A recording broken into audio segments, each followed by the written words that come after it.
Group ഘട്ട മത്സരങ്ങൾ എല്ലാം അവസാനിച്ചതോടെയാണ് യൂറോ കപ്പ് ഫുട്ബോളിന്റെ പ്രീ ക്വാർട്ടർ ലൈനപ്പിന്റെ അന്തിമ ചിത്രം തെളിഞ്ഞത്.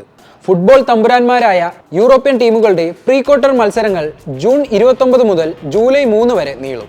24 ടീമുകളിൽ തുടങ്ങി യൂറോ 16ലേക്ക് ചുരുങ്ങി.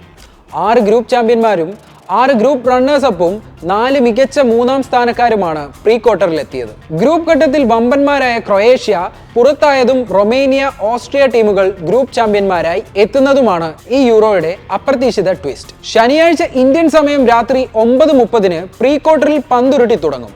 ആദ്യ മത്സരത്തിൽ നിലവിലെ ചാമ്പ്യന്മാരായ ഇറ്റലി സ്വിറ്റ്സർലൻഡിനെ നേരിടും. രാത്രി ആതിഥേയരായ ജർമ്മനിയും ക്രിസ്റ്റ്യൻ എറിക്സിന്റെ ഡെൻമാർക്കും നേർക്കുനേർ വരും. ഞായറാഴ്ചയാണ് ഇംഗ്ലണ്ടും സ്പെയിനും കളത്തിലിറങ്ങുന്നത്. അന്ന് രാത്രി 9:30 ഇംഗ്ലണ്ട് സ്ലോവാക്കിയെ നേരിടും. 12:30 സ്പെയിന്റെ പോരാട്ടം. എതിരാളികളായി എത്തുന്നത് നവാഗതരായി എത്തിയ അത്ഭുത പ്രകടനം നടത്തുന്ന ജോർജിയ. സാക്ഷാൽ ക്രിസ്ത്യാനോ റൊണാൾഡോയുടെ പോർച്ചുഗലിനെ മറുപടിയില്ലാത്ത 2 ഗോളിന് കീഴടക്കിയെത്തുന്ന ജോർജിയയെ നിസ്സാരമായി കാണാൻ സ്പെയിനിന് ഒരിക്കലും കഴിയില്ല. ജൂലൈ 1 ആരാധകർ കാത്തിരിക്കുന്ന പ്രീ ക്വാർട്ടറിലെ ഗ്ലാമർ പോരാട്ടം. ലോക റാങ്കിങ്ങിലെ 2ഉം 3ഉം സ്ഥാനക്കാർ മുഖാമുഖം. എംബാപ്പയുടെ ഫ്രാൻസും കെവിൻ ഡിബ്രൂവിന്റെ ബെൽജിയവും. അന്ന് 12:30 പോർച്ചുഗൽ സ്ലൊവേനിയയെ നേരിടാനിറങ്ങും. യൂറോയിലെ അരങ്ങേറ്റക്കാരായ ജോർജിയയോട് തോറ്റതിന്റെ നിരാശ മായ്ക്കുക എന്നതായിരിക്കും റൊണാൾഡോയുടെയും സംഘത്തിന്റെയും ലക്ഷ്യം.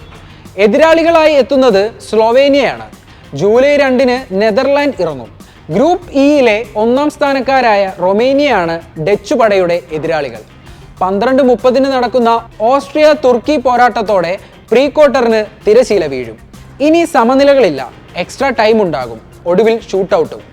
ജയിക്കാൻ വേണ്ടി മാത്രം ഇനി ടീമുകൾക്ക് കളത്തിലിറങ്ങാം.